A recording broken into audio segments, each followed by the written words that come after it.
Good afternoon বন্ধুরা, আমার ছোট্ট পরিবারে সবাইকে অনেক অনেক স্বাগত। তো আজ রবিবার, আজ ছুটির দিন।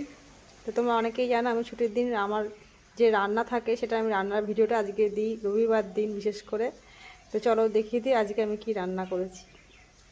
দেখো বন্ধুরা, এটা হচ্ছে পেঁয়াজ কলি দিয়ে আলু দিয়ে টমেটো দিয়ে একটু ভাজি করেছি অল্প করেই।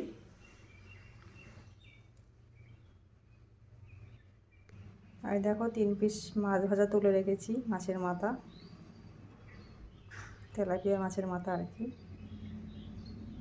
আর দেখো এটা হচ্ছে তেলাপিয়া মাছ দিয়ে আলু দিয়ে বেগুন দিয়ে ডাঁটা দিয়ে ঝোল কারি। তো এই হলো আজকে আমার রান্নার মেনু।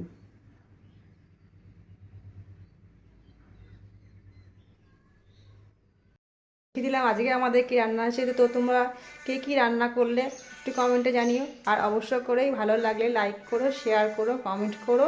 তো আরেকদিন আসবো নতুন কোনো ভিডিওর সাথে, নতুন কোনো রান্নার সাথে। ততক্ষণ সবাই ভালো থাকো, সুস্থ থাকো। বাই।